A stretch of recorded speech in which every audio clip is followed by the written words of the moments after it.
What's up, everybody? I have a filter because I just woke up. It's like 3 o'clock in the fucking morning.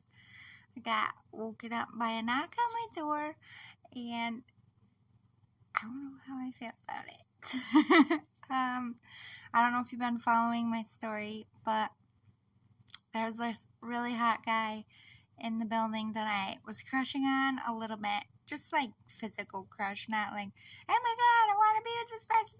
I would never, because we're very different people, but I don't know if you've been watching where we kind of agree that we're just going to be friends because his idea of dating and mine are very different things. And I felt like the movie What's Your Number, I was like, it's going to happen. He's going to get himself in trouble with some lady, and he's going to come down here and be like, I need to hide. And that's not exactly what just happened, but kind of.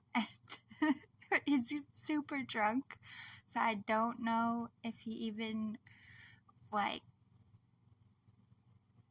really realized who I was, if anything. But he remembered where I lived, so maybe he did. But he was just like, can I just hang out with you for like 20 minutes? This girl is up there mad at me. She's going psycho, and I just want her to leave. And if she thinks I left the building, then, you know, whatever. But he's too drunk to drive, so I was like, yeah, sure, whatever. Like, I'm never gonna send someone up to a psycho who knocks on my door like, hey, there's a psycho in my house. Are you gonna send me back to the psycho? Like, I don't care if I know you for 5 seconds. Like, if anybody says that when they knock on my door, I'll let you in. Like, to be knocking on a stranger's door at 3 o'clock in the morning, it's probably not a good situation. I don't have to work tomorrow, so I don't care, but so I let him in. We're just sitting here talking, and, you know, he's just saying, like, we went out dancing. It was a great time. I was, like, giving her attention. It's like, I don't know what I did wrong. Like, I came home and she's just mad. I'm like, how long have you been with her? And he's like, 2 days. I'm like, okay. And I'm like, have you been together like the full 2 days, or is this like the second day? He's like, no, she stayed over last night. She's staying over again, and like she doesn't like how I talk to her. I was like, well, what did you say? And he was just telling me in drunken mumbles. Basically, he said, I don't know if it was like from his marriage, but he's clearly got issue of like, I think he blurted out, are you just gonna fuck everybody behind my back? Like, I think his wife cheated on him is what he's getting at. And he was like projecting that on this poor lady. And then she went psycho because they're both drunk. So basically I went up there and I talked to her while he was down here, half asleep on my couch, drunk, and then calmed her down. And then I went to get him, who was asleep on my couch by this time, tapped him. She came down to get him. She wasn't even mad that he was in here, so she wasn't as psycho as he said. They were just both very, very drunk in a very weird drunken tiff, and somehow I got coerced into this whole thing. I was happily sleeping on my couch. I fell asleep to a Christmas movie.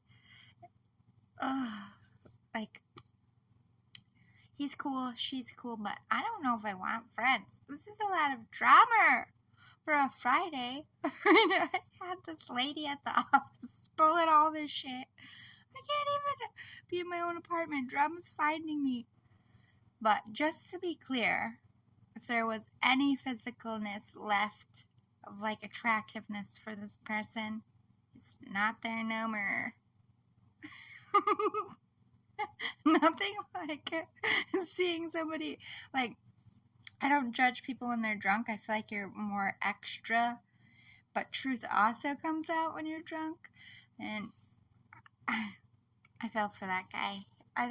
This is why he's not dating, and he's just having sporadic women, but I'm not gonna try to explain that to a drunk person. It's like talking to a brick wall, like, you got cheated on, honey. You gotta deal with it. You're not dealing with it. You're just sleeping your way through it, which is a part of accepting. I get it. I'm not judging at all. It's hard to be a healer. I'm too mature for most people. When am I going to find my match? Look at my hair. Oh my God. Can I just have a hot guy knock on my door for, like, a good reason? Like, hey, I brought you a cookie or something. I was like, thank you for waking me up at 3 in the morning with this delicious cookie. Can you just bring me stuff if you're going to wake me up? I don't care if it's a bottle of water. I was thirsty. I was like, this. Huh? And I opened the door because he was like, knock, knock, knock, knock, knock, knock, knock, knock, knock, knock. Knock, knock, knock, knock, knock, knock, knock, knock, knock, knock, knock. And I was like, I sat up, I was like, is that for me? The fuck's knocking on my door? For what reason? And I was like, oh, my sister lives, kind of sounded like a little kid, and it scared me because I always told Kai, if anything happens to you or mommy and you can't get to a phone, you run up this hill. That's my building right there. I showed him what door to get in, but now the door's locked, so he couldn't get in anyway. But in my sleep, I didn't think of that. I was like, what if it's Kai? He needs something. I told him to come here if he ever needed me. And I kind of did sound like a little kid knock at first. I was like, my heart was jumping on my chest, like, Kai, what? He's 5, my nephew. So, like, that would not be good if he was climbing up the hill at 3 o'clock in the morning to Aunt Lizzie's house. You know what I mean? So I was like half asleep, like, oh my God, what is it, Kai? Oh my God, I'll kill someone. That's my... I mean, he's not my baby. My sister had him, but that's my boo. Me and my nephew have a tight bond. Even my niece, Mary, she's coming around. She was questionable. She was one of them kids that just clung to mom's leg and was like peeking at you like, I know you're my aunt, but I don't really want to talk to anybody. Okay? Can I just be shy over here? Now that she's almost 2, she's like, hey, it's me. She's coming out of her shell. But, yeah, that was my initial thought. Like, oh, my God, Kai, what's the matter? Did you sleepwalk here? What's good, buddy? He would call me first. Like, also, if you follow my Facebook, my nephew is hilarious, and he leaves voice memos now. And if you don't call him back, oh, he gets pissed.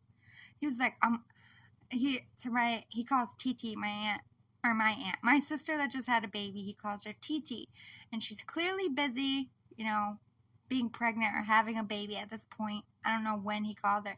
He's like, TT, why you not call me back? You're gonna get a whoop. He's just saying funny stuff. And in the middle of it, he's like, oh, Mom, I see a cucumber. Like, totally randomly, just bitching at my sister Hannah. And then talking nice to my sister. And this, like, his mom. Like, I love that kids can voice memo because we can save this shit forever.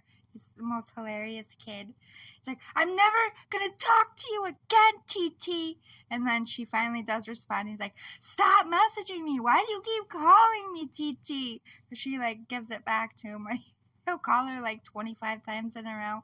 When she finally does see the message, she'll call him. Hang up, call him, hang up, call him, hang up, just to be a brat when she knows that he's busy because she's trying to teach him, like, look, I'm at work or whatever. You can't call me 25 times in a row.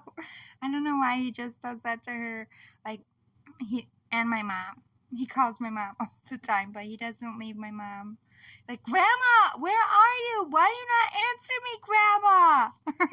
It's funny. I swear to God, I saved the happy birthday message he sent me. I'm going to save them all. That shit's gold. Comedy gold right there. You're going to get a whoop. Like, where does he learn this? You're going to get a whoop. Whooping? Is that what he meant? I love him. He's a cute. But he's really sensitive. So he's not really a fighter. He just likes to act tough. Wink, wink. What a night. I need to go back to bed.